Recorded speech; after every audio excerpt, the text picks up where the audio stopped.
Hey Nick, we need a tagline for the podcast. No. Real life opinions. Movie reviews told by fans and not critics. Who's going to lead it? I can start it. Have we started already? Well, you started. Well, I don't know. We can start wherever you want to start. I feel like you already started and you just didn't let us Well, know. it's been recording for the last 20 minutes, so we just got to cut that out. No, the last... Pineapples? We just gotta cut out pineapples, eh? Well, and whatever I like else pineapples. you want to start on pineapples? No, I I've just want always- pineapples. I think everybody on the count of three say pineapples. 1, 2, Pineapples! Pineapples. Okay. On three, Jeff. On There's three. a start. Why are we starting on pineapples? Because it's Why better would than better. Because they belong on pizza. They do Thank not. Sacrilege. It's as bad as you trying to make. Not trying. You and letting the kids make me watch Star Wars on the 20th. How dare you? I'm so excited for that. For which? For those that don't know, me and Laura are Scouters. scouters for the local scout troop. Laura and I.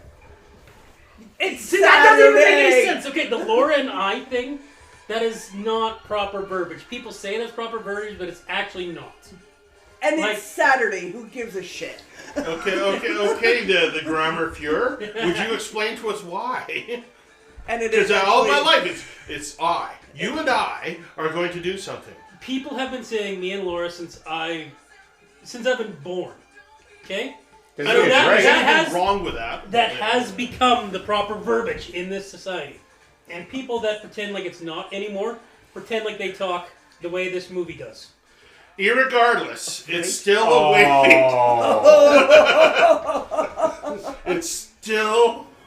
It's fine. But either way, why Star Wars? I even asked the kids if I could read, and they told me that I had to read a Star Wars book. I think they hate me. I have the Shakespeare versions. We That'd be fun to read. we're doing a night at the Museum? no. Roxbury. No. Roxbury? We're doing a night at the Roxbury. No, we're taking the kids to the observatory for the night. But this one, what we're doing tonight is commercial. Oh, the commercial. A commercial? I was like, what? Oh, we do have commercials. That's because Why is there an ad? But then I realized you said you got rid of it. because when I picked it up again, I don't give a flying hoot. You're not to paying- pay the more money, You're- and I'll discontinue my subscription after today, so I'll get it for 1 month. So I could rent it. I could rented this movie, which I don't think we've mentioned yet that we're reviewing today, for $5 on any platform, or I could have got 1 month of Disney Plus For a for free trial? $8 or $9, whatever it is. No, it's $8, $7.99 Yeah, it's American. $7.99. So And it's like you're gonna $8.30. shell out the dough to Bob Iger, eh? You To Disney what? shill. To Bob Iger. Oh, You're to such a Bob Disney Iger. show, Oh, Mike. yeah. To the woke culprit. So, of as me and Laura were society. saying, we're doing astronomy with our scouts, and they picked a star space movie. Star Wars. So they went with the movie that's fantasy based, so it has no connection with reality.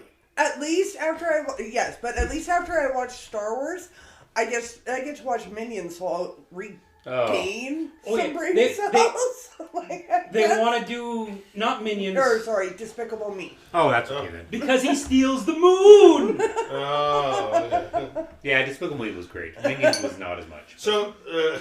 So what is Star Wars? What does Star Wars and pineapple have in common? They're both gross. Modern versions, sure. They're both pre-podcast, and hopefully this isn't actually Romeo part and of the thing. Juliet. Isn't it obvious? Obviously. Yeah. Oh, Romeo. So- Yeah. Which is the Romeo. movie that we're reviewing today. By the way, now that we're 10 minutes in, I'm sure. Yes.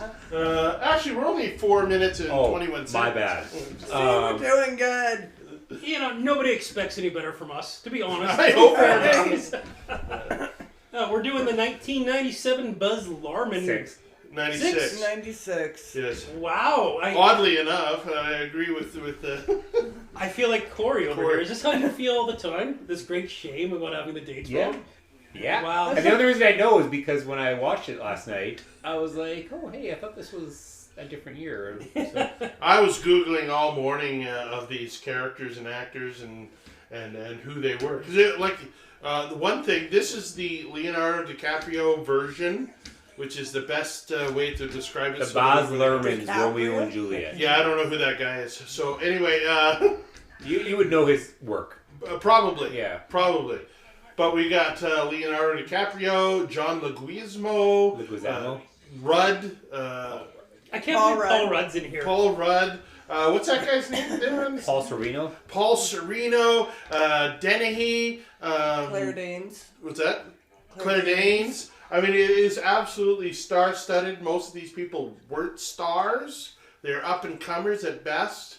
The older actors. Well, yeah, the older actors are The established. past came out before this movie. Which- Same. So, I'd like to point out were the best part of this movie.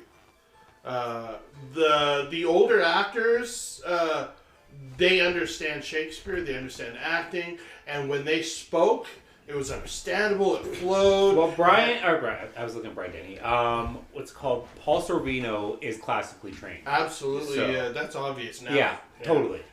I just want to take a quick talk about the beginning of this movie here. The scene at the gas station.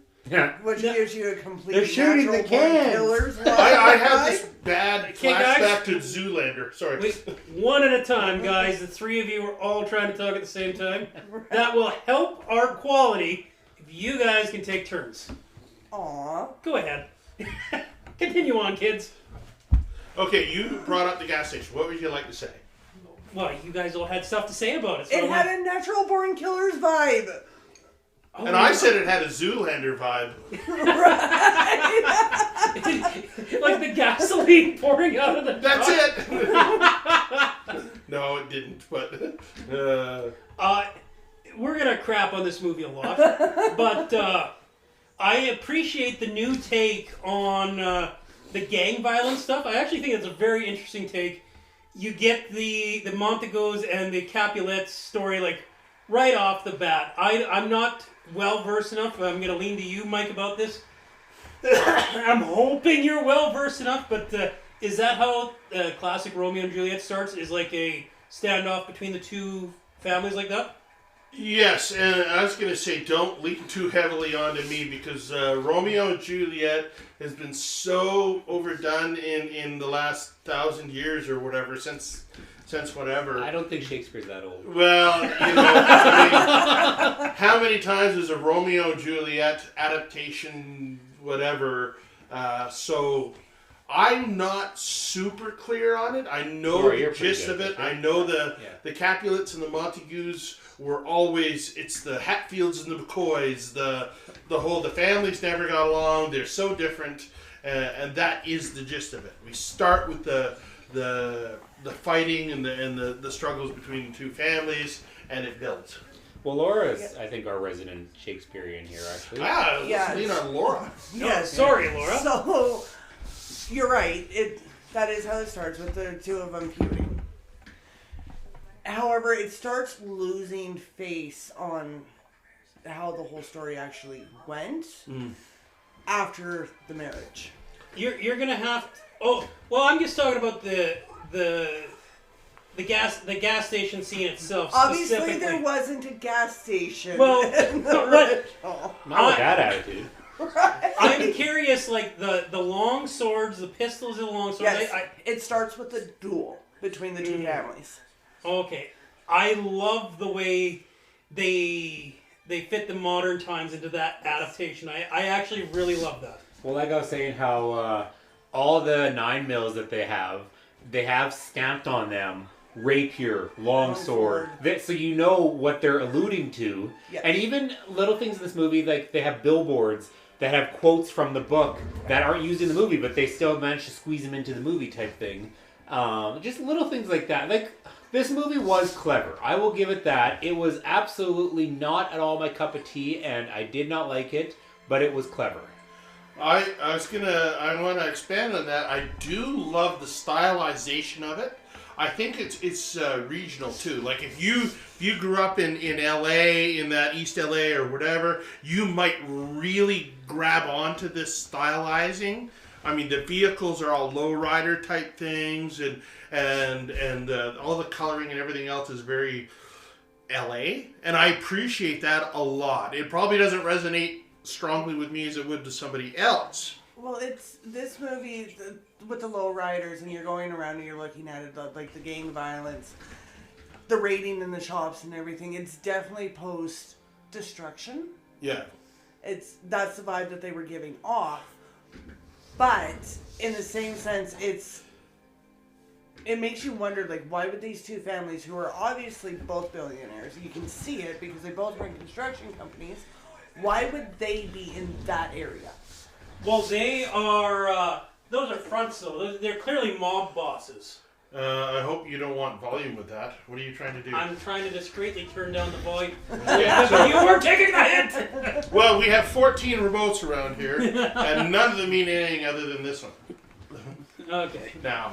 So, like, the premise is that they're mob families, and the construction companies are just fronts. But even that, so mob families living in the houses that they're living in, and you see it even here when they're at the, is it the Montagues The party. that they're at? The Montague Yeah, the party? Montagues, yeah. They're, No, Capulet. The Capulets. Yeah. Juliet Oh, right, Capulet. yes, yeah. the Juliet's a Capulets. Capulet. So, yes. like, as you're going through and they're showing Juliet being pulled away by her nanny, you can see the historical pieces. They would not have those in downtown LA where all of the raiding and everything is happening. I see. Sorry, go ahead. I was going to say, this came across to me more as a rave. And that was the idea to make it fit to the LA style. And that's what I got out of it. And again, like I said, I don't know the nuance. Is the maid in the main Shakespeare story represented appropriately? No. Okay. Because she was never the maid. She was never a maid. She was strictly the nanny. That Oh, was okay, it. a nanny. But, Okay. and she does fill that nanny role in this. She Okay. does, but the mother treats her more as a maid.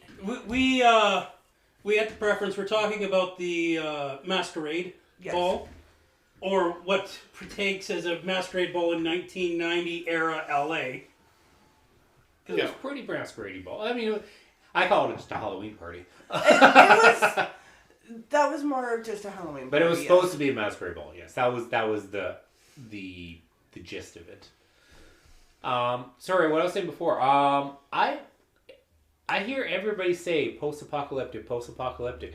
I never got that vibe out of this. Oh no, this isn't It wasn't post-apocalyptic. It Well, wasn't so no, much post-apocalyptic, but it's post-destruction. Like, obviously something's happened that are, like, raids have happened in the stores and everything. I think this is supposed to be a take on when was the famous riot in LA? Was that 91, 92? Oh, with 92? The Rodney 92. King riots? Yeah. I think that is what this is supposed to replicate, the Rodney King era LA. Yeah. And that with the gang violence that was going on in LA at that time, right? And it's the Crips and the Bloods, right? Like, that whole thing, it's playing on that concept. Now, when you're talking about the castle, I guarantee there's castles like this in LA. There's like eccentric millionaires every 5 blocks in LA, Guaranteed. right? Not downtown. Well, maybe not downtown, but I'm going to assume these giant mob bosses don't live downtown LA. I'm assuming that's where they're... Mulholland Drive. Mulholland Drive? Not a I don't know. No, that's not a bad answer. That's my actually. guess. That's not a bad answer. That's what I mean. They're in a suburb off of LA that are... Most likely, because they all are. Yeah. It's... Just like you go to Edmonton, where all the hockey players live. They'll live in certain... They'll live areas. like the Riverview area. Yeah. So, even at this point, it's... I have to say, I don't dispute that they did the balcony scene well. I agree. They did. Go ahead, I'll let you finish. Sorry. For their version of the balcony scene, especially for this point, they did do it well. I do not like the way DiCaprio depicted Romeo at this point. Yeah, okay. Well, part of my problem is, like, I could just crap on Leonardo DiCaprio all day long because I'm not a fan of his. And I figured out why, which if you've been on Facebook, you probably noticed. And I have to agree with you. Yes. Because Chinooks kill, right? What? Well, Because there's Chinooks that. kill, right? No, What's a Chinooks what do you kill. mean? It's just Alberta's fault that we've got global Oh. warming. Yeah. Boom. He's Right like, over my head. there's a warm air that happens in the Yeah. winter that must be. Shut the fuck up. Yeah. The quote specifically is, I saw global warming firsthand while filming in Calgary. Yeah. The wind came and blew the snow away, and he just It's Yeah. Alberta's fault. yeah. But go ahead, Mike. Yeah. No, I mean, in that sense, the actors like to be acting all the time. They're always dramatic, but whatever. I mean, I don't like that about them, but I agree with you. I don't. I think the balcony scene was very interesting in this, but I never felt like DiCaprio presented a Romeo to me. Like I felt like he was always kind of. He's arrogant, he's conceited, he's over the top. There's nothing endearing about him, which translates to all his other roles in the history of DiCaprio, which is, I just don't get. I liked him in Shutter Island. I don't know if I would agree with you that his character is conceited in this, though, because, like, he's very peace, not war, throughout almost the entire film. Like, even after the death halfway through, or the murder that he does, he's still very peace. Well, it ate him apart in this movie when he Oh, killed yeah. him. So Conceit and peace don't have to be separate. They can work together. But it's like, and I get where Mike's coming from on this one, because it's not so much the way that he's acting. Well, it is partially the way that he's acting, but look at his facial expressions. When he's giving off to grief, it's too pushed. I love this scene. We're at the scene. This is just after the balcony scene, and they're in the water. I like this hiding into the water, but all I get these flashbacks of Jack and Titanic, and I keep thinking, God, I hope he freezes. come back, Jack. What's with this era Leonardo DiCaprio? I guess, like, I'm gonna fuck up some young girl's marriage and then play around in water. Like, that's... This is a year before Titanic. Yeah. Right. So I'll give him this one in this. He had no idea that she was engaged at this point. She didn't even know that she was engaged. She wasn't engaged until later. Exactly, after she was married, which never actually happened in the screenplay, I might add. Well, But- was she not betrothed in the... She was betrothed, yes, but she never actually married Romeo. Oh, you know what? They don't actually marry in this either. Yes, they do. There was a day of the wedding, and she fell ill. So the day of the wedding, she puts herself into a sleep. Yeah. She does, however, marry Romeo in this. Yeah. I think you're right, but I won't. Oh, I won't yes, tell they you. had The ring. They had the and secret marriage, yes. Yeah. So, and in Which the happened way actual- too early in this movie, I Right. thought. So. But in the actual script play, she does not marry Romeo. Also, at this point, with the whole famous balcony scene, they missed the most famous line in that script. Which one? Romeo, Romeo, where art No, thou, Romeo? that's in She here. does not say it at this point. She says Oh, it later on. Okay. It's in the wrong point Yes. of the play. Artistic gratuity. Oh. Okay. I was going to say, I wanted to, something, if you're not a Shakespeare fan, you might not get this. Anybody that knows Shakespeare, they have a colorful way of saying some of the most perverted and disgusting things in which we can get away with in Shakespeare. And one of my favorite lines in this, and in all of Shakespeare, Romeo and Juliet Shakespeare, you kiss by the book. Yes. Which is such an insult. It is so, oh, you've read the manual, and you kiss exactly how you think you're supposed to. And I love that type of dialogue in Shakespeare. But it's to taste. I really like going back to the gas station scene. Not to keep going back to that, guys. The bite my thumb line. Yeah. I actually, the way they portrayed that in here, like, oh, I bite my thumb in his back, and then they catch him doing that. Jamie Kennedy, bless his soul. Who's Jamie Kennedy? Oh, what was he He's in? Randy and Scream. Sorry. The Jamie Kennedy experiment. Son of the Mask. Okay, that was bad. Oh, Son of the Mask. Son of the Mask. You got me with Son of the Mask. I know that. Malibu's Most Wanted. Yes. Malibu's Most I freaking Wanted. love that movie. Son of the Mask was pretty terrible. So he does the I bite my thumb at the end.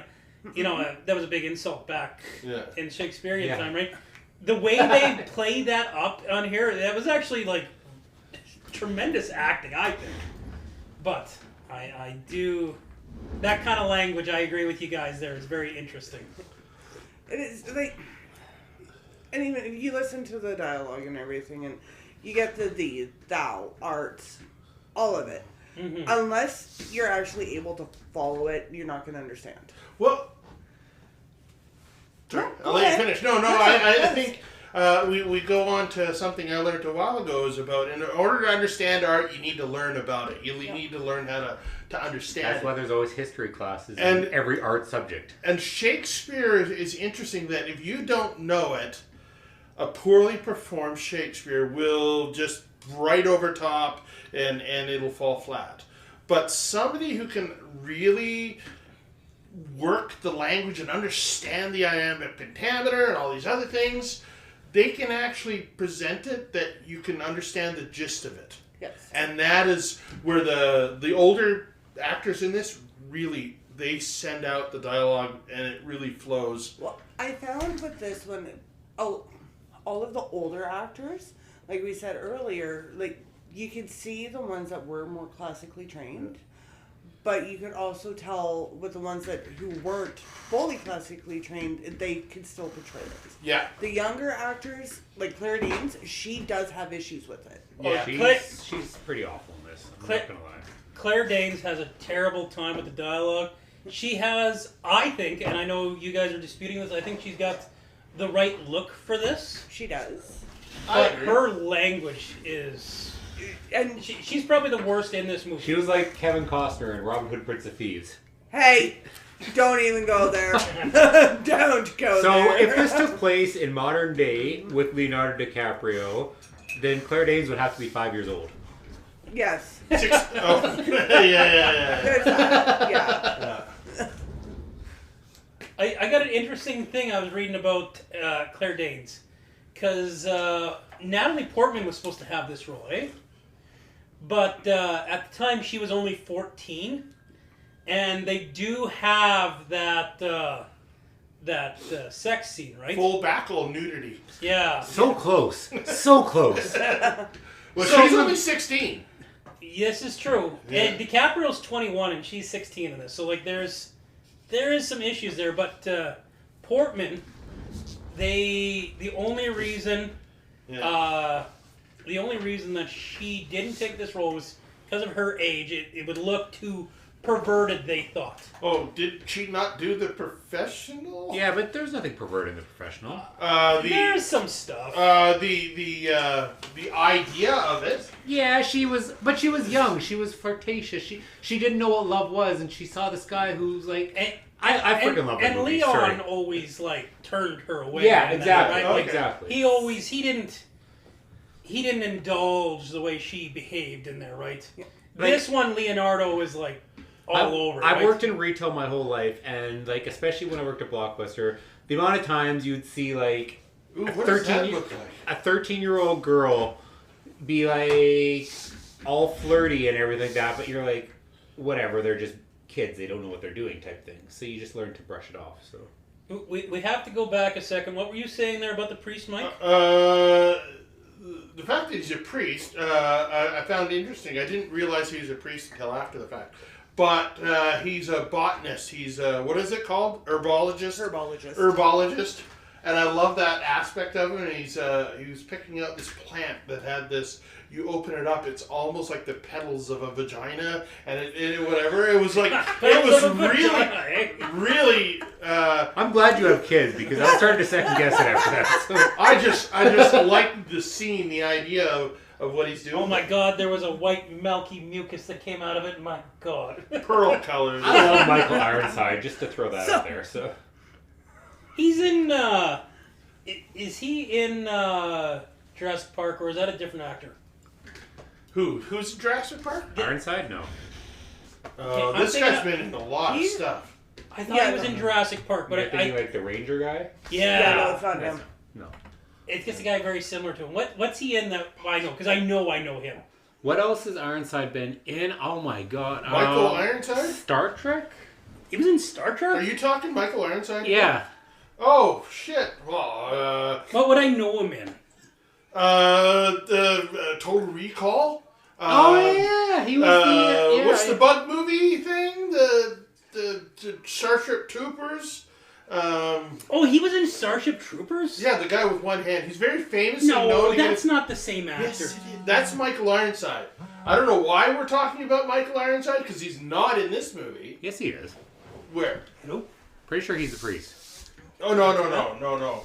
The priest is Pete Postlewaite. Okay. Yeah. But I'm sure I think Ironside's the name in this issue. movie.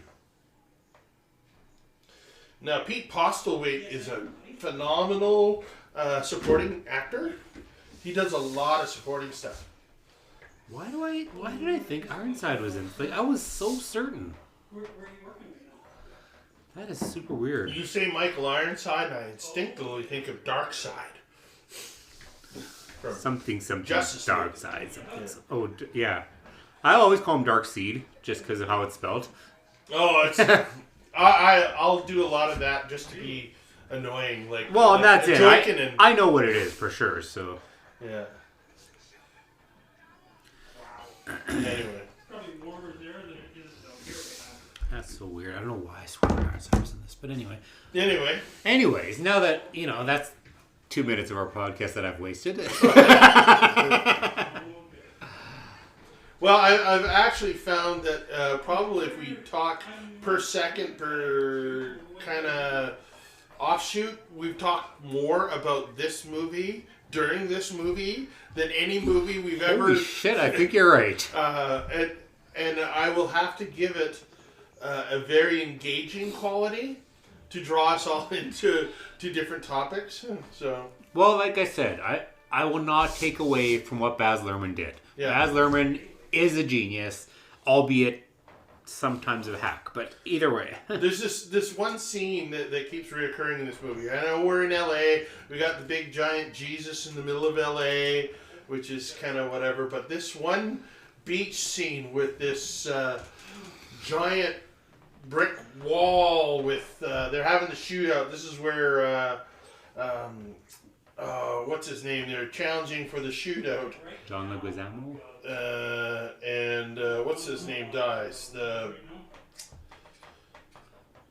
Mercutio gets killed here. But sorry, did I give it away? Spoiler alert! Spoiler for the 1996 movie. Of a story that's 50. No, was it 1600s? 16th centuries? 16th century. 16th And I century. was wrong. They do secretly marry. Oh, okay. So, But- off topic, you were saying you didn't know Baz Luhrmann by name? Right. Moulin Rouge, Australia, the one with Hugh Jackman and Nicole Kidman. Okay, The Great Gatsby. I hated Moulin Rouge. Well, but I never that's 'cause watched of it. the actress. I never watched it, to be honest. But either way, so those type of movies. Like, he's a very artsy. He's a romantic, artsy person. Yeah. So, Yeah. like, he's got a cult following, for sure. Oh, yeah. No, But that makes sense. Not my style. I can honestly say this is probably the only movie of his I've seen. But, No, I've seen a lot of his. Now, this is very... he must have been quite young during this one. Maybe. Moulin Rouge would have been before this, wouldn't it? Which one? Moulin Rouge would have been before this, wouldn't it? Oh, would it? I'm not too sure. Mind you, obviously some studio thought they could give him millions of dollars to do something that they knew wasn't going to sell. Not in the scale of blockbuster type issues type things. So. No, I would put this in the same category as we were talking about Last Action Hero. Wasn't a box office hit, but it received a following afterwards. Yeah. I mean, there's many movies that fit that category, right? I mean, that's what a cult classic is. Most cult classics bomb at the theater and then gain momentum afterwards. Yeah. So, like even Leon, talking about The Professional there. Yeah. I don't think that was a box office hit, but it was an absolutely amazing movie with an incredible following. Boondock Saints, amazing cult following. Yeah. So, I mean, we got this huge cast of big names.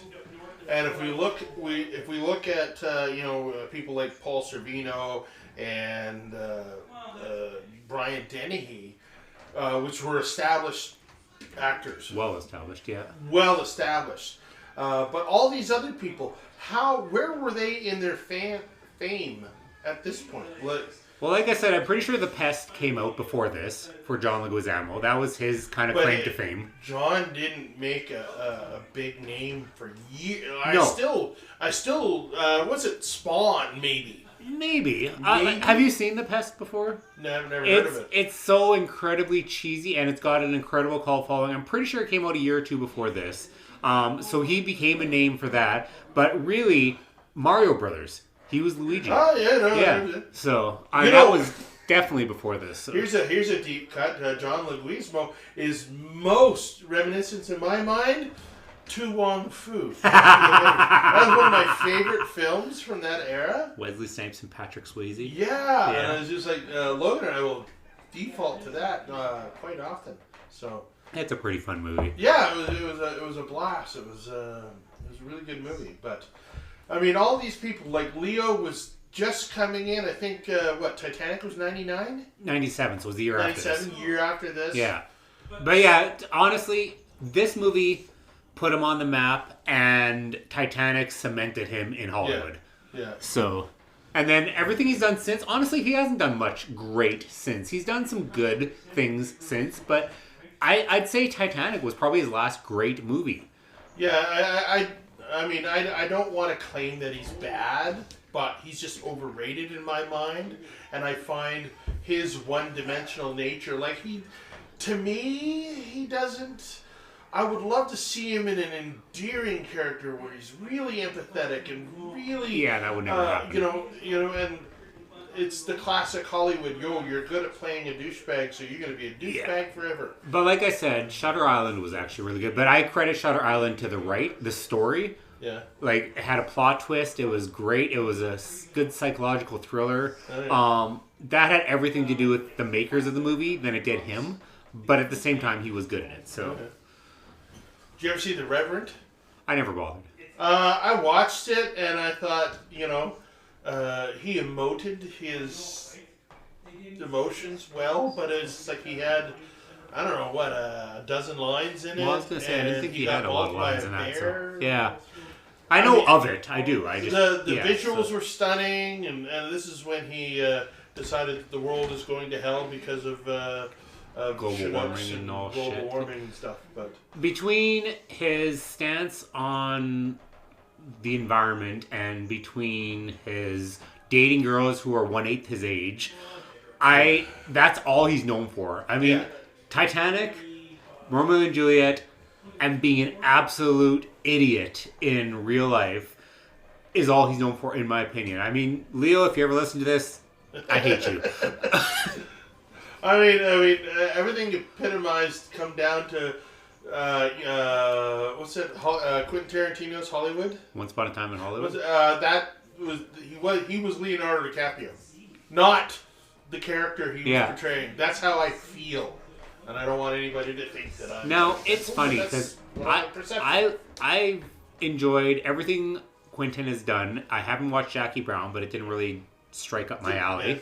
But that said, I keep forgetting to watch Once Upon a Time in Hollywood, and I really want to. It's a good film. Brad Pitt's really good in it, and Leo plays a good character. I think it's more Leo than the other thing, and it's the same type of character that we're always seeing him in, and some of the other. It's a fun movie. I enjoyed it. It was one of the better Tarantino movies for me. See, I have a soft spot for Kill Bill. Like, it's a terrible movie, but it's fun as hell. And the thing is, part 1 and 2, I watch it as one long 3-hour movie. Oh, okay. Because you can't not. Probably makes sense. Because it literally flows straight. Yeah. I love movies that do that, like sequels and everything that do that. Like, I'll watch movies that flow, and I'll do a marathon out of it. Like, movies that have, 10 years later, I won't care if I watch back to back, but movies that take place the second the other one ended, I will marathon the shit out of them. How far apart were those made from each other? Which Kill Bill came out what year? And a Kill year Bill later. 2... Year later. Oh, okay. Yeah, So yeah, it was It was a tight schedule. Then. Yeah. I think it was less than a year. It could have been less than... Well, because it was. It was this... The only reason they split into 2 parts is length. It was the same movie. Like, it was continued on straight through. I found it always frustrating when you get a sequel of a movie that picks up right where the last one came on. And everybody's 5 years older, and everybody's this. Incredibles. I mean, it's a cartoon, but Incredibles is like 15 years later, and it took place what a was I second doing later. in that last scene? Oh, shit, okay. Screw it. Incredibles can get away with it because it gets the voice actors aging, not the bodies, right? Yeah, no, totally. But it's exactly it. 15 years later for 5 seconds later. Okay, So- this is the best acting Leonardo does this whole movie, is it not? When he goes to murder Juliet's cousin. Yeah. He's got some raw emotion on his face. Again, he emotes incredibly well. We've all seen it 1,000 times. It's the same. He has the same tone in his voice. The same. It's like, and that's my problem. It's not that he's a bad actor. He just doesn't have a diverse range. That's my only gripe. Could you imagine Leonardo DiCaprio in a chick flick? I'm pretty sure he's done chick flicks before. I can't think of one. I'm sure He's he done has. chicks in a flick, but Anyway. No, I genuinely can't think of one. Like, I'm talking cheesy chick flick, not romance. I think he's smarter than that, and that's where Leo. If nothing else, he thinks he's smarter than that. Yeah, well, he's smart in the roles he's picked. Has he done a bomb? Probably not. Well, because he's picky. Define bomb. I don't think Shutter Island did well at the theater. It didn't. So. Okay, but it was an art flick too, right? Yeah, it was an art flick. Yeah. No, Shutter Island's not really an art flick. Well, it was filled with psychological metaphors thriller. and symbolism. Yeah, there was a lot of symbolism in that. And that's where I define an art flick. It's not straightforward and obvious. I guess you could, if you're defining it that way, but I wouldn't define it as an art flick myself. Like, this would be an art flick. This is very much totally. But everything's a symbolism or a metaphor to something else, or it's representative of a classic art form that's hundreds of years old. There's symbolism and metaphors in like Guardians 3, yet that's not an art flick. Well, that's because they don't lean into it heavily. I mean, the metaphors are almost peripheral. If you don't get them, it doesn't matter. It's not going to change the outcome of the movie, whereas something like Shutter Island or Tenet, or not Tenet, what's that other one he did? Inception. Yeah. They lean hard into that. If you don't understand the metaphors, you're not going to get the film and you're not going to like it. So. Have we talked about the Prince character? Prince, which one is that? The police officer. Oh, police officer. I like him as an actor. I haven't talked much about him, but I do love his character in The Fall of the House of Ushers. Well, he's in like 8 minutes combined of this movie. Yeah. So. I like how they changed the role. Like, they made him a police chief in here. I actually like that to keep the peace, because that was like his role in Romeo and Juliet, the play. Yeah. So he was a neutral type character trying to... The Prince, very much so. Yeah, okay. Like, he does everything here that he basically does in the play, correct, Laura? Yes. Right down, like the banishing, everything. It's correct to the play. Question. In this representation, Mom Capulet's kind of a skank, douche, whatever. She was in the play too. Oh, okay. That was my question. William Shakespeare excelled at making that kind of woman character. Okay. Look at Macbeth. Look at He also excelled, and I said this like off record. He excelled at putting in flamboyant gaming into his scripts, while hiding them. Oh, okay. Well, and even look they at didn't hide very well in this one. Twelfth Night, the whole girl being a guy type thing. Yeah. So like that's where She's the Man, the Amanda Bynes movie got its premise from. Oh man, we could have done She's the Man instead of this piece of crap. She's the Man. You're right. That was so much. She's the Man. It's Amanda Bynes. She dressed up as a guy to get into the soccer team. Oh yes, I think I've seen that one. Yeah, or parts of it anyway. Yeah. What's I I was going to say, if we wanted to do a more popular version, and you guys might appreciate this, I don't know whether you guys would or not. Warm Bodies. I never did watch that. It's a Romeo and Juliet adaptation of zombies. Yes. Through zombies. You know what? The Romeo and, And it's Juliet. a cheesy romance. It's a cheesy romance. The Romeo and Juliet trope is a cliche because it's just. It's Dun, not dun, the Romeo and Juliet story, or like it's not Romeo and Juliet adaptation. It's two lovers from warring factions, and the stories around there. That doesn't make it an adaptation of Romeo and Juliet. That's taking the Romeo and Juliet trope, and you can't say that's an adaptation. Warm Bodies? Is. Because at the end, they both end up being zombies. They both end up taking over to the other side. They both accepting. Now, in this case, because they're both dead, they're undead.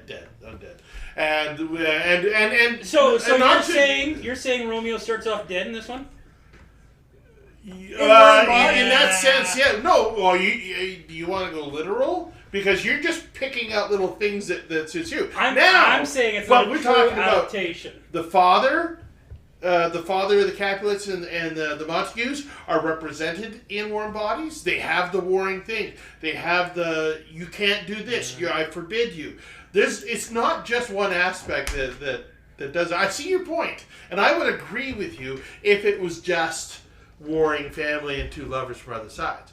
But they hit a lot of tone, not well by any means, but yeah, no, there's like the sacrifice at the end and all that sort of stuff. Maybe we can put that on our cheesy rom-com. There's a cheesy romance one. Warm Bodies was a cheesy Yeah. romance. Yeah. No, that's a good one. Should watch, what's it called? 27 Dresses. Oh, that's Heigl, isn't it? Yeah. Okay. It's like Bride Wars. Bride Wars was actually fun, though. It was. Anne Hathaway and Kate Hudson. Okay, but if we're gonna watch 27 Dresses, then you have to watch Runaway Bride. Oh. We're gonna narrow down. We're gonna debate this cheesy romance. Okay, what's your favorite or standout romantic comedy or romance movie Wedding that Singer. pops out in your mind? What is 10 it? Wedding Things I Singer. Hate About You. That's for you, Wedding Singers. When you think of romance, Yeah. that stands out. What's yours? I've said on this podcast before, and I'll say it again. Shrek is my favorite rom-com of all time. Yeah, Okay. 10 Things I Hate About You. I like that one. That one was a very strong one for me. And that's Taming of the Shrew. Pretty much, yeah. Pretty much. That's based off of or inspired by. Inspired by, yeah. Now- That's the best way to put it. Like, when you put it that way, too, Taming of the Shrew was a great adaptation of a Shakespeare play. Yeah. I don't know if the mic picked that up, what you said, Laura. You were a little too quick. Taming of the Shrew, the movie, Taming of the Shrew was a great adaptation of They made a Shakespeare. movie? They did. I guess they made a movie out of everything Shakespeare, really, so. Pretty much. How to Lose a Guy in 10 Days. That's one that stands out for me. I don't know why. What is that based off again? That's Taming of the Shrew as well? Yes, but reverse roles. Yeah. That's okay, this is the gender swap. Yeah. Like, sometimes Yeah. you swap out, like, zombies for real people, too. See, as a guy who hates chick flicks, as most guys do, The Wedding Singer draws me in emotionally every time. We can agree this isn't a chick flick, right? Like Romeo and Juliet? But it I ended think up it's the being original the chick flick. demographic, though. It is. Whether it the be original. intentional or I think not, it's it the was the original demographic. chick flick. It is, because it's the definition of a tragic love story, which has led every teenage girl, minus me apparently, into romances and chick flicks. It's a tragedy. It's Hamlet's the original action film. A chick flick kind of is thing. they get together, they break up, they get together. Every chick flick has that story. Well, think of essentially. it, they get together, Yeah. they're torn apart, they get back together, they're dead. Where they are get we back at together. here? Together Oh, so- forever. Right. This is when he sneaks back into her balcony after the death of Okay, Juliet's no, I'm cousin. good. And they bow chicka wow wow at this point. There's a so- couple scenes in this that really They've already- pissed me off. And I'll get to them when I see them. Oh, it's not the half-naked 16-year-old on your... It's the ribs you can see through his chest, his pectoral muscles. He's so skinny. Like, so, this part of the movie I could actually understand would become a chick flick. Like, Yeah. Leo's pretty dreamy here, guys. Come on, let's be honest. Not kind my, of is. not I'm my not kind gonna of lie. dude. So. I like the beefier, thicker type dudes, Something with some solid. I mean, no homo, but, Not that there's anything wrong with that. that's fine. Nice recovery. We could seriously go back to Mel Gibson's ass. Just saying. That pasty white freaking. It's better than that. Okay, here's the full backle nudity. And there's side boob in this. And she's 16. Is there a boob there? There's side boob. Just okay. She just covered it with her arm. So His. I don't know. I don't know if I covered this when Claire Danes got this role. I know I was talking about it briefly. How like Sarah Michelle Gellar and Natalie Portman were up for this role, Yes. and couldn't make it for various reasons. Leo wanted Claire Danes because he said, "Oh, she wasn't flirtatious in the testing with me, and that was why I wanted her." Which, like, isn't that like the weirdest statement ever? I heard the same thing between Patrick Swayze and Jennifer Grey. Yeah. For Dirty Dancing. Dirty Dancing. There was, and they felt like this is something we needed to work through for our characters to create this world at one point. They hated each other, but they had such a drive that they kind of saw within each Side other. boob. I don't know. Like, you're saying they hate each other in real life? Yeah, they didn't. They didn't. I don't know how heavy hate is, but they fought a lot and they didn't care for each other for whatever reason. So by the end of Dirty Dancing, Patrick Swayze and Jennifer Grey actually became really good friends. Yeah. Okay. But they're She is like the wind. right. But the chemistry and everything, you can tell the chemistry is off between the two of them, even throughout the whole filming. Yeah. Way to let a nose job ruin your career, eh? That's very interesting. That I mean, I Jennifer. I had a movie crush on her. She was one of my ones, and that nose was part of it. It was different. It wasn't the same thing over and over again, and that's what I liked about her as a character. One of my favorite movies, Deep Cut Wind. Never Heard heard. of it. Matthew Modine, and her. It was about a race for the America's Cup. Sure. It's kind of like. I don't know. I'm a sailor. I used to teach sailing and stuff like that. So there was a big connection there with the America's Cup and that sort of thing. So, I gotta ask you a question, Mike. What haven't you done? Because I haven't skydived. I haven't mountain climbed. I'm too fat for that. you seem like you have your finger in a lot of pies through the years. An illustrious life. I actually am honored that you would say something like that because I look back and I think I've kind of had a boring life in a certain retrospect. I mean, everybody owns their own theater production company, right? Like that's just. I was a sea cadet. I was in band for a little bit. I didn't pick up the guitar till COVID made me. It's. I guess. Yeah. Laura, I've done some stuff, man. Did COVID make you pick up the guitar? No. Corey, did COVID make you pick up the guitar? COVID made me pick up COVID. COVID, it got me laid off from work because, you weren't allowed to be there, so I renovated. Oh, Yeah. I worked all through it. Yeah, COVID didn't teach most of us new skills. COVID caused most of us our jobs. It also gave me mental health issues, but whatever. COVID caused It's a trade-off. Yeah. COVID cost me money. FYI, Laura, I'm representing today, and the scars of the past breaks my heart. Scars remind us that the past is real. I miss the store. We all miss the store, Laura. I didn't have to deal with burst pipes at the store. I almost feel like I didn't use it enough. I felt like that could have. You should have put like a coffee tables in the middle, served coffee, Oh, yes. and made it into like a. Before we put in the candy section, that would have been a perfect place to do it. Just a little bistro. And, yeah. Sit and talk about movies and.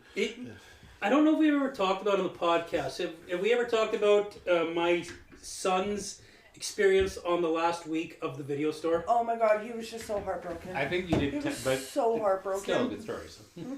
We go into there, and Dave, if you're listening, bless your heart, we miss you, buddy. I see you. He's still alive, but like, yeah. Dave. God, Dave's right. listening. It's like, what the fuck? Dave used to work with me. Okay, well, I'd know his face probably then. So I bring my son James into the video store. James didn't know it was the last week of the video store being open, right? Our tradition, especially back when I lived in my old place, we used to just walk to the video store once a week. Every Monday, we would try to walk to the video store. And I brought James in for the last time. He didn't know what was going on. The store was closing down. And he wanted to rent a game. And a game or a movie. And he goes in and he says, "Oh, Dad, can I rent this?" And, "Oh, sorry, you can't." And he goes up to Dave, like, "Dave, I want to rent this. I want to rent this." And Dave, as the sweet man he is, just looks down at James like, "Oh, Santa doesn't exist." oh, sorry. I guess just ruin a guy's story, eh? Mike ruins the story ruiner. We'll know him as that forever. I'm sorry. Yeah. Basically, that's what happened. I appreciate you taking that pivotal moment away from me, Mike. You're so kind and considerate that way. I'm sorry. Dave goes, "Yeah, I'm a dick. the store's closing." And James starts crying in the store. He's like, "No, why?" And then Dave starts tearing up, and I'm like, trying to be, just calm down. Just calm down. Why are they closing down? I remember going in and talking to Dave, and I'm like, dude, I'm having such bad PTSD right now, because of course I survived the Blockbuster closing. And so I was like, and we almost started crying at that point, because it was such a big part of our lives. Like, I mean, I can't speak for Dave, but I know for a fact he had an emotional connection. Oh, you did. I was there at Blockbuster for 6 years. I locked the door for the last time. I left a note for the customers saying thank you for everything over the last few years. You weren't just customers, you were family. Like, I probably cried while writing that. And like, it's amazing how such a big part of our lives can be just swept under the rug by modern days. As sad as it sounds, I worked the last shift at a movie gallery. I closed it down. And I worked the first opening shift at the video store. I worked the second last day for the video store. I did not go in the final day. I could not go in the final day. But Mr. James, love that kid. Wednesday, we get discussed, and he gives me crap because the store's closing. And it's my fault, apparently. So, way to go. Right? I don't know if you guys listened to his intro he did last week. Obviously, our listeners have listened, but I don't know if... I haven't had the chance yet. Oh, he does an awesome job on the intro. We had to find some outside help since you two were gone. Did he rep you too well? What's that? Did he rep you too well, or did he leave? Oh, no. He did the intro and left. There was no need for reffing. I mean, we came here. James did a great job leading us in. It was kind of creepy in a good way. It was a nice intro. And then me and James just got on the same side. Let's tear this movie apart. See, I really wanted to be there to tear apart that movie. Oh, you were on our side? It was a fun movie. Okay. I'm not saying it was a great movie. I'm not. Yeah. But it was a fun movie. The only thing that Five Nights at Freddy's had going for it was a better adaptation of Willy's Wonderland. That was it. That's what he kept saying. Willy, because Scott Hawthorne. In my opinion, Willy's Wonderland is better because... The main character didn't talk. I like Willy's Just drank a lot of energy drinks. I'd like to point out, everybody at home there, that the difference between Willy's Wonderland and Freddy's Five Nights at Freddy is like whether it's a dinosaur movie or a horror. There's both horrors supposed to be. But Horror. I don't know how we got back on this one, but I am going to state point blank. The difference between those movies is a group of teenagers don't go in to try to save the main character and get slaughtered. That is it. So I'm gonna interrupt for a second. Please. I think Nobody wants to talk about the movie. I was going to say, we all want to talk about Mike last brought week's. up an interesting point. I think we were off air at the time, and he made up an interesting point that this is the first podcast where we were so actually focused on the movie that it was really good. And I think, and I hate to say this, I think now that we're past the point and we've kind of forgotten about the movie, I think we might be getting ready to wind up.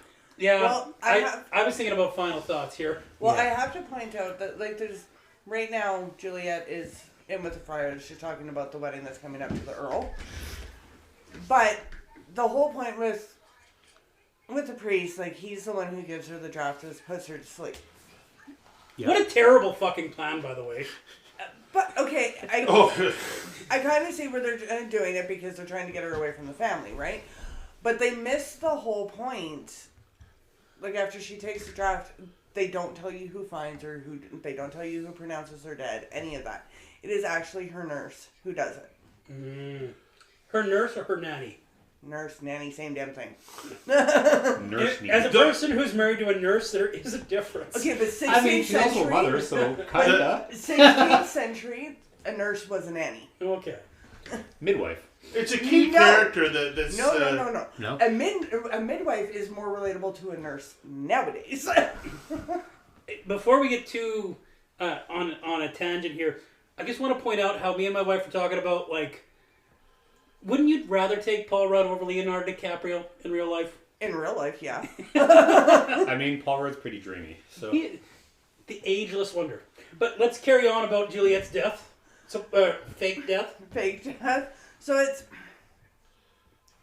The other thing with it, the whole thing is... Oh, and then we're going to recap it all, too. Oh, yeah, Okay, they're I'm gonna not, recap. I'm not a big fan of this. They recap it twice. But, Yeah. like, the whole thing with it, too, is, like we said, or Mike said earlier, the priest is a herbologist. Which makes it actually makes sense that he would have this then, right? Oh, yeah. Yeah, and so, based on when it was filmed now, you'd understand how he would know all this stuff. 16th century? Who the hell did he test on? I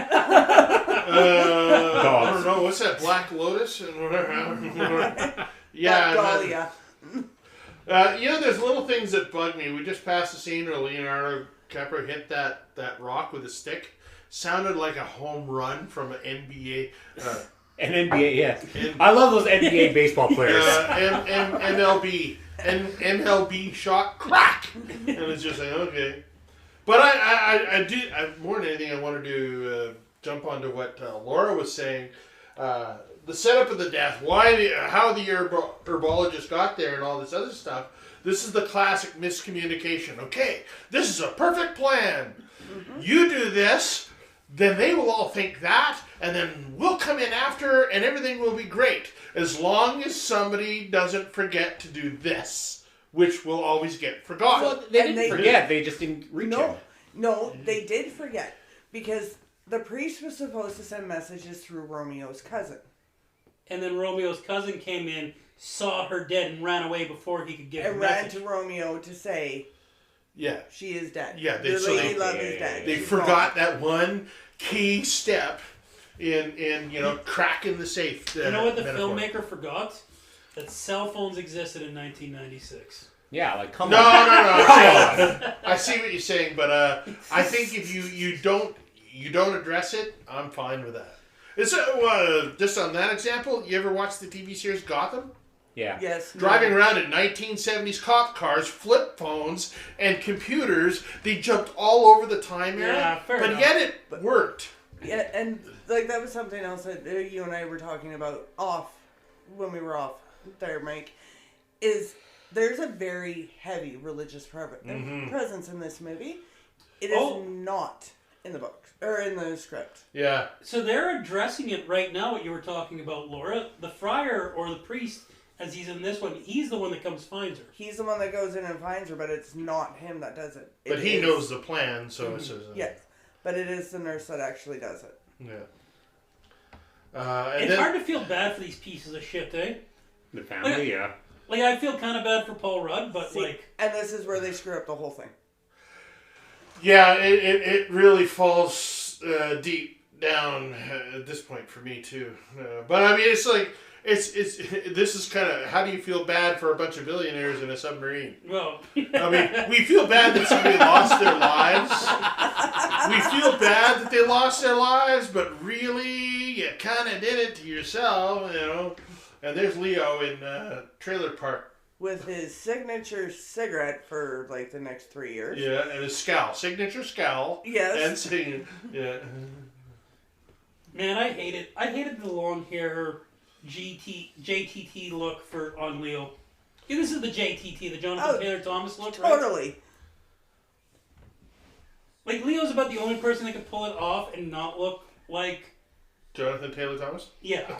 I Well, mean, they look kind of good. when I was a teenager, I had the hair parted in the middle and the... So... You were a Jonathan Taylor Thomas? It was before that, I think, so... So It what was you're the saying Rachel he from stole Men's. it from you? Yeah. I am a trendsetter. Or did they steal it from Devon Sawa? Oh. You know what? Ooh. They went to small town Saskatchewan, saw Corey with that look, and they're just like, that's what we need for our movies and TV Done. shows. Trademark that shit. So here's, coming up, this is where Romeo just finds out that Juliet is dead, air quotations, kind of thing. The biggest issue I have left out of this is, and can I jump ahead? Yeah. Oh, yeah. Just to that? I think, like I said, we're winding down. So just yeah, I know, finish that's it. why I wanted to get So. to there. So he shows up. He goes to the local drug dealer, pool hall guy. Yeah. Gets a real drug. That's A real poison, yeah. A real poison. Goes to see her, and what I didn't like, and maybe they did it in the original, but he finds her dead. And then he turns his back, I'll be with you, my love. And she wakes up before he takes the drug. And she's all smiling, oh, there he is, I love you. And then, and so that there's this moment they have while they're both conscious. Yeah. That doesn't happen in the story. Right? No, because she wakes up after he's dead. That's what and I didn't like this. I didn't like that element that... I think it was trying to play the heartstrings a little more. That yeah. I like the expression on Leo's face. He's already taken it. Holy fuck, she's alive. Son of a bitch. Too late now. Stick your fingers down your throat, quick! He thinks Chinooks are, man-made. So like maybe he's not the smartest of sticks, right? I haven't had a chance to talk about it. Buzz Luhrmann, the director of this, has anyone ever heard of the Red Curtain trilogy? I'm a big fan of movies that are trilogies that aren't really trilogies. Wasn't that like Moulin Rouge and... Oh, you mean like Edgar Wright and Simon Pegg type thing? The three movies they did that weren't trilogies? What were you saying, Corey? Well, Moulin Rouge Sorry. and... I can't remember the first one, but the first one was like the first one he did. It was a lower budget one. This was like his big budget, I'm gonna come do it. But yeah, he did his, why does the first movie escape me? The first movie was supposed to be, like, it's all stage and theater stuff, okay? Okay. First one was poetry. That was what his first movie represented. This movie represented language, which makes a lot of sense, right? Like, it's all Shakespearean language. And then the third movie in that trilogy was Moulin Rouge. Moulin Rouge? Moulin Rouge? That Moulin one. Rouge. Yeah. Yes. And that one was about song. I feel like you more Shakespearean people could probably appreciate that kind of stuff. I know that's not maybe necessarily your cup of tea, but I know Shakespeare's in the realm. Maybe you as a theater guy, Mike? Do you have an appreciation for an artist doing that kind of thing? I totally have an appreciation for an artist laying down his mark and his inspiration into films. I mean, I don't like using the term trilogy in the sense that one's poetry, one's language, and that's a great inspiration to thread. But what do the movies have in common other than that? Well, I don't think a trilogy... the common thread doesn't necessarily have to be a story, though, in a trilogy. Does it, guys? Like, I think there's enough trilogies out there where if there's casting, directorial, and, like, theme similarities, they can be described as a trilogy. I believe, anyway. See, I don't see. In my opinion, the Edgar Wright with Simon Pegg and Nick Frost is not a trilogy. It's 3 movies that had a romance that they put it together, but they're not a trilogy to me. You have to think of it. I hear what you're saying with the trilogy thing. And trilogy's probably the wrong term, because a trilogy describes a. And that's what I mean. Sequel, like, if you're going to say trilogy, one. it has to be a story-wise. But I like the idea of a metaphorical trilogy. Was that feed into the for you, Mike? I agree what you're saying. I just don't know if we could get on the same terms with it. I like the idea that a guy can stylize different movies as if there's a weird connection to them, subconsciously or consciously.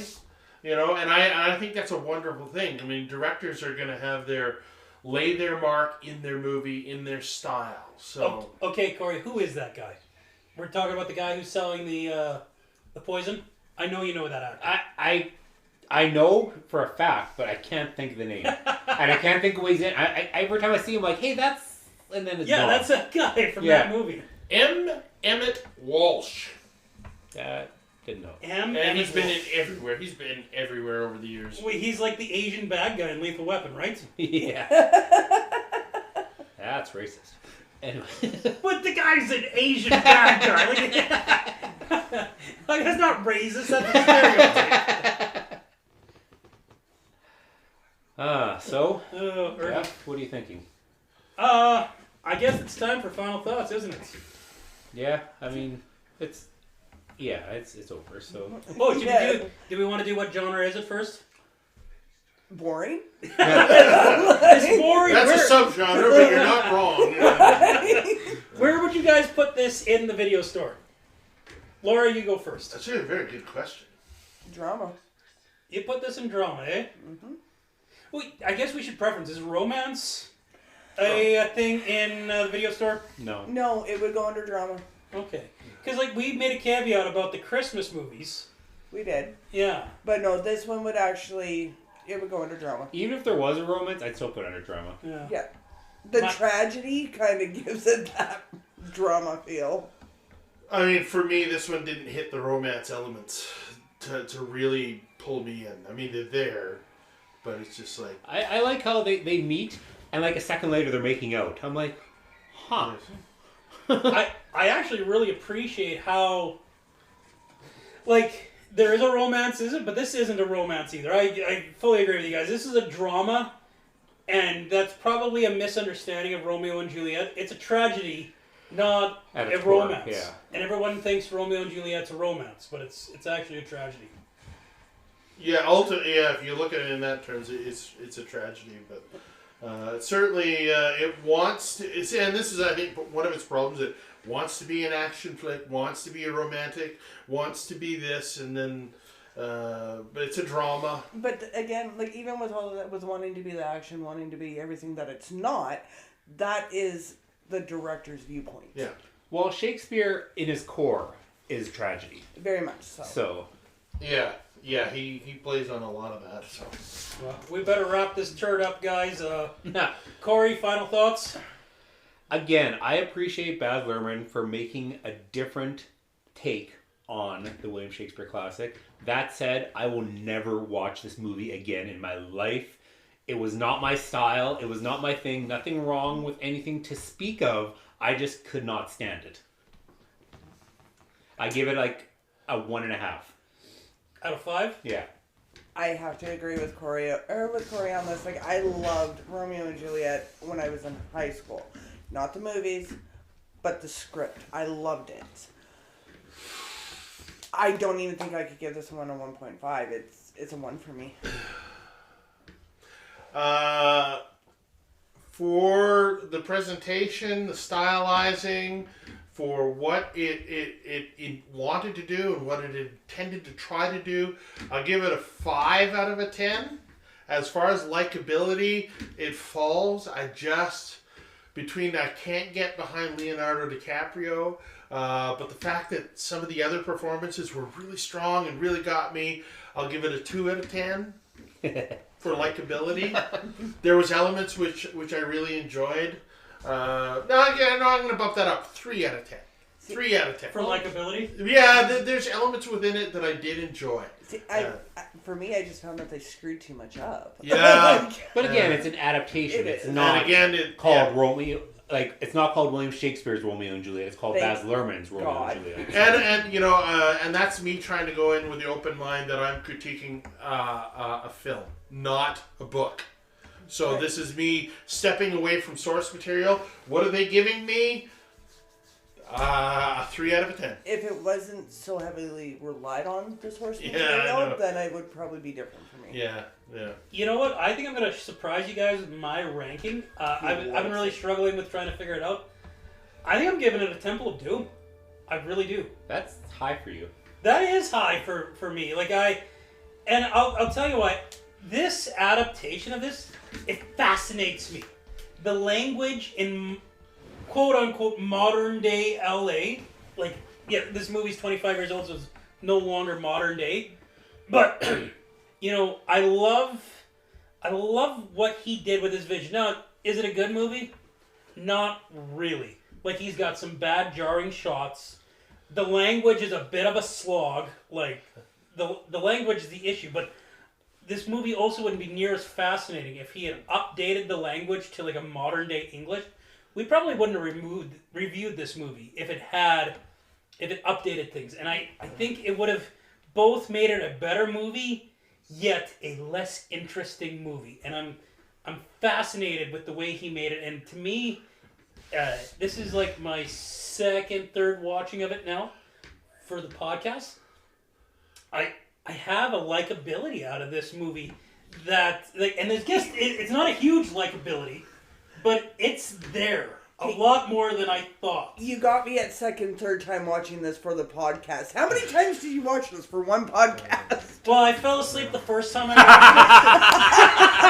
watched it. Well, that sure proved your point. So it wasn't a whole 6 hours wasted. I just wanted to say I agree with, I think, a lot of what you said. I really appreciate what you said, how you said it. And just just to add on there, nobody ever said how the sound was really good in this, because it wasn't. No, the sound was terrible. The schlocky comedy, weird inputs of sound, and the music was just horrendous. Well, and some of the video cuts as well. Yeah. Were just too jarring sometimes. Scenes sped up, but I think that was a stylistic choice. Yeah. Which I can appreciate that. Right, and I can appreciate that. I cannot appreciate the sound. It sucked. Filming wise, I can give it that, but yeah, I don't know. It's kind of funny. The soundtrack is probably the most endearing thing about this movie. Yet the soundtrack during the movie the music isn't very good through the movie, is it? But they have 3 songs. Yeah. 3. Well, and they were 90. They had "Love Me, Love Me," Love Fool by the Cardigans. Sure, and but then the choral rendition of A Dove's Cry. Normally, when I see a movie and they do a choral rendition of something, there was a movie that came out a number of years ago that did a choral rendition of "Creep" by Radiohead, and it was haunting. Oh, what are you talking about?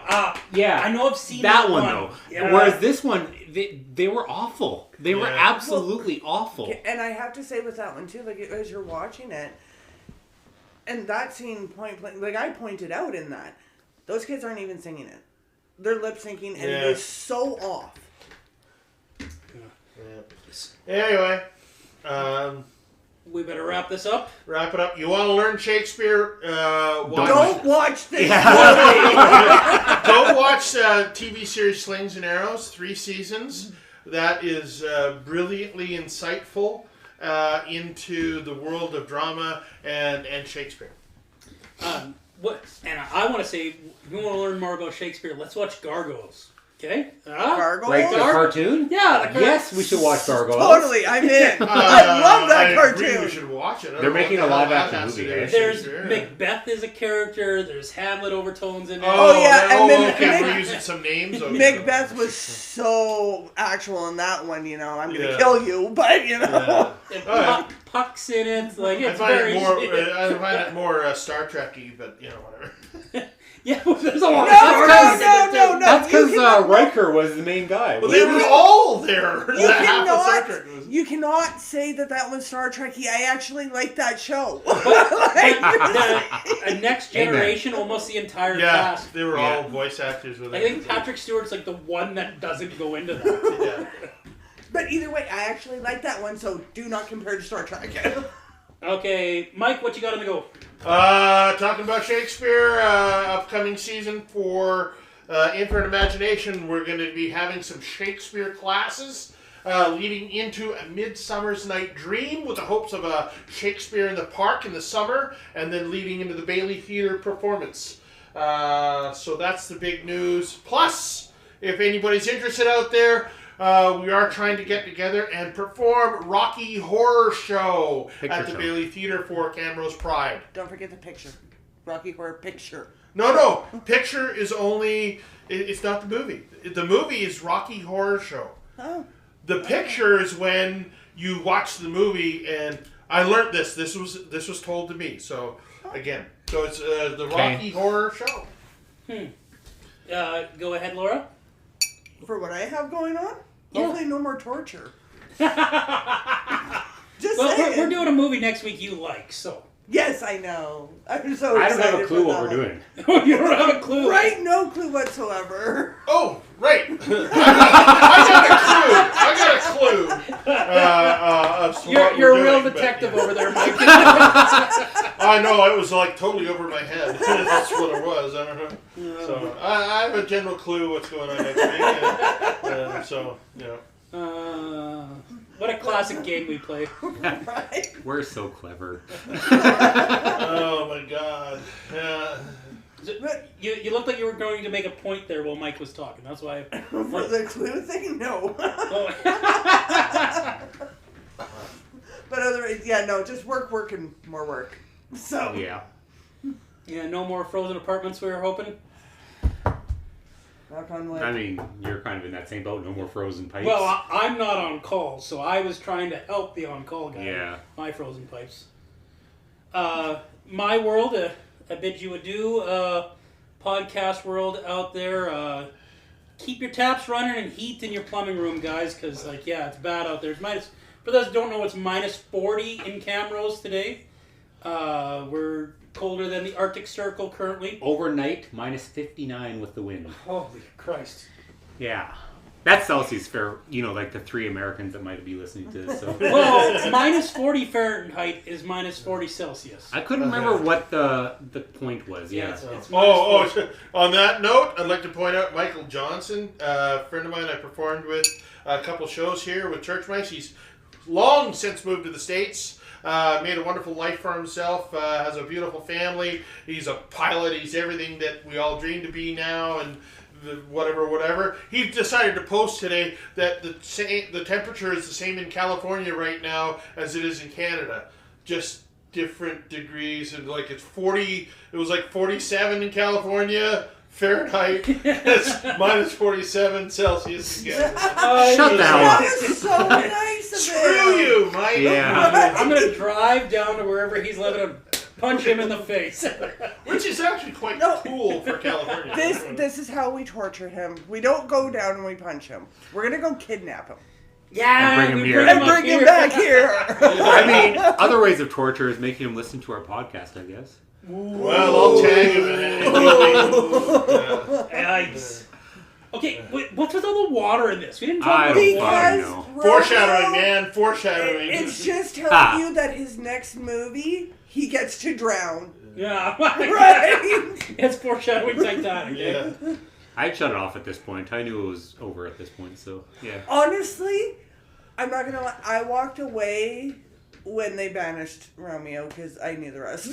So- Spoiler alert, they die. Anyway. Right? Anyway, yeah, so my work's been kind of not very friendly for us getting our recording done, so I apologize for the weird schedule. Hopefully that'll be addressed soon enough. The people that listen don't really know about the words because we can release it at any time. Oh shit! I gotta listen to this at 11 o'clock on Saturday. Oh my god! But nothing's changed. Check us out on our social media. I created an X account. I'm thinking of promoting this on X. Yeah. So we'll see if I have the energy to keep that up or not. But Elon Musk, buddy, why'd you change it to X? Everyone's still gonna fucking call it Twitter. Oh, We're old enough not to give a shit that you changed the name. Just saying. Yeah. Anyway, thanks for listening. Sorry I missed last week. I really wanted to do it. But yeah, everybody have a great day. Same bad time, same bad channel. cheers. Bye.